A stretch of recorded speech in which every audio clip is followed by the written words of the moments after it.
All right, so I thought I'd do some videos on the adjustments for setting up your car in Heat 5. I did one earlier on the bump and rebound settings, so I thought I'd do a few more videos to go through kind of all the adjustments and what they do.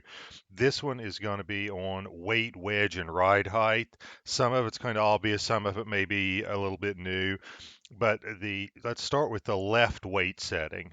At every oval, you pretty much want this as much as you can on the left side. Max it out, put it to the highest number you can. At a road course, the different rules would apply.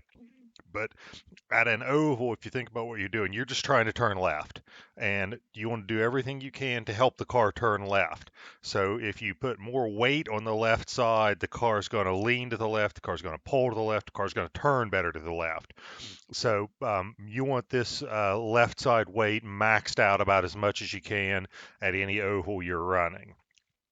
Now the front weight is a little bit more uh, complex, but not that hard to understand. It's very simple from the standpoint of more front weight makes the car tighter, less front weight makes it looser, but it also affects tire wear. So the more you put a higher front weight out there, the more you're going to wear out the front tires. The less front weight you have, the more you're going to wear out the rear tires. So it's kind of a balancing act. But if you found out you're wearing one set of tires more than the other, front or back, you can adjust this to help, because it seems like adjusting it a little bit will help the tire wear out quite a bit, while it'll only affect the handling a little bit. So I look at it as this is a good tool to help you even out your tire wear if you're having problems with that. I also feel like the heavier front weight gives you, as I call it, a heavier feel to the steering wheel. It feels stiffer. And when I first started doing setups, I would do a lot of lower front weight. And when I say lower, I mean less than 50%, because I like that lighter feel to the steering wheel. And I also felt like it made it easier to adjust the car so that you didn't have to take as big of a swing at it if it was tight or loose. But I have since kind of revised my thinking on that, and I run a lot of setups where I have a heavier front weight, and it just seems like that heavier front weight seems to be more stable. It allows you to be a little more consistent, I think, in hitting your marks and getting into and out of the turns.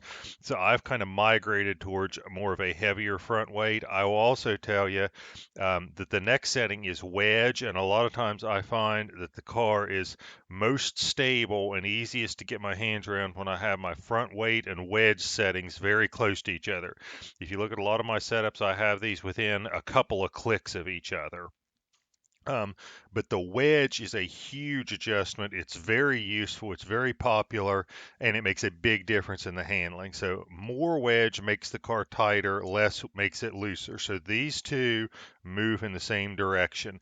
The higher numbers you have here, the tighter your car, the lower numbers, the looser the car. But this is a big adjustment, okay? Think of this as if put it in terms of maybe golf. This is pulling out your driver. This is you want to hit the ball a long way, or you want to make a big change to the handling of your car.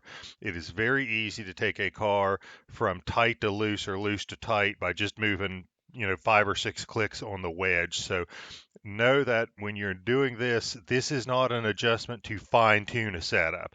This is an adjustment when you're pretty far off and you're trying to move the car one direction and you want to move it a lot. This is not an adjustment that I usually use when I'm fine tuning a setup. This is more getting myself in the ballpark.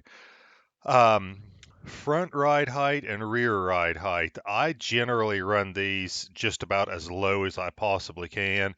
I don't know exactly how to explain it other than the fact it seems like it makes the car feel like it's got a lower center of gravity, or it's running lower to the ground, and it feels like you're not on top of the track, you're down in the track, which lends itself to better handling. But I run those about as low as I can. So with that being said, I'm going to wrap up this video. I hope this was useful. If you got any questions, leave them in the comments and I'll try to respond. Thank you guys so much for the support. I'm getting a lot of likes. I'm getting a big increase in subscriber base, getting a lot of positive feedback. So thank you guys so much for the support. It means a great deal to me. Hope you guys find this useful and hope it helps you with your own setups. And with that, I will say have a great day and end this video.